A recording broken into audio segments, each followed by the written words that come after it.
আসসালামু আলাইকুম। ডাক্তার হাসান বলছিলাম, হোমিওপ্যাথি ফিজিশিয়ান। আজকে আমরা আলোচনা করার চেষ্টা করব যে পিত্তথলিতে পাথর হয় কেন বা এটার কারণটা কি? তো এটা নিয়ে আমরা আজকে একটু বিস্তারিত আলোচনা করার চেষ্টা করব। তো প্রাথমিক অবস্থায় পিত্তথলিতে কেন পাথর হয় এটা নিয়ে আসলে তেমন একটা ধারণা এখনো পাওয়া যায় নাই বা কেন হয়েছে এই রহস্যটা এখনো অজানা রয়ে গেছে। তারপরে এটার অন্যতম আরেকটা কারণ হইতে পারে অনেক সময় আমাদের অনেকের কোলিওসিস্টাইটিস যেটা আমরা বলি বা কোলিসিস্টাইটিস বলতে পারি, যে পিত্তথলিতে একসময় প্রদাহ সৃষ্টি হয়। এটা একটা অন্যতম কারণ হইতে পারে যে পিত্তথলিতে এক ধরনের প্রদাহ সৃষ্টি হলে সেটা থেকে আস্তে আস্তে ওই জায়গাতে আমাদের আহ, পিত্তপাথরি হওয়ার সম্ভাবনা থাকে।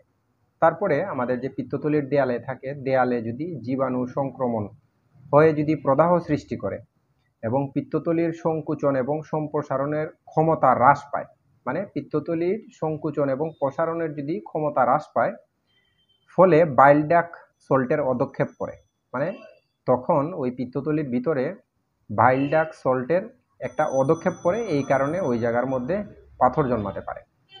তারপর হাইপার লিপিডেমিয়া বা রক্তে লিপিডের পরিমাণ যদি বৃদ্ধি পায়, হাইপার লিপিডেমিয়া বা রক্তে যদি লিপিডের পরিমাণ বৃদ্ধি পায় তাহলেও আমাদের পিত্তথলিতে পাথর হইতে পারে।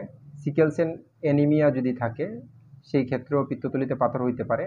তারপরে বাইল অ্যাসিড, ফসফোলিপিড, কোলেস্টেরল ইত্যাদির নির্দিষ্ট অনুপাত যদি কম বেশি হয় সেই ক্ষেত্রেও আমাদের পিত্তথলিতে পাথর হইতে পারে।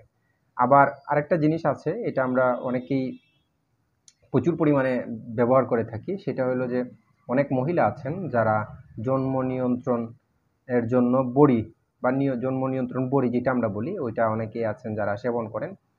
সেটা থেকেও কোলিওথিয়াসিস বা পিত্তপাথরি হওয়ার সম্ভাবনা থাকে, বা গোল্ড স্টোন যেটাই বলেন আমাদের, সেটা হওয়ার সম্ভাবনা থাকে। এইসব কারণগুলাই আসলে এখন পর্যন্ত মেডিকেল সায়েন্সের যারা বড় বড় গবেষক আছেন তারা এইগুলাই এখন পর্যন্ত এটা উদ্ঘাটন করতে পেরেছেন, কী সব কারণ বা কজেশনটা কি পিত্তপাথর হওয়ার।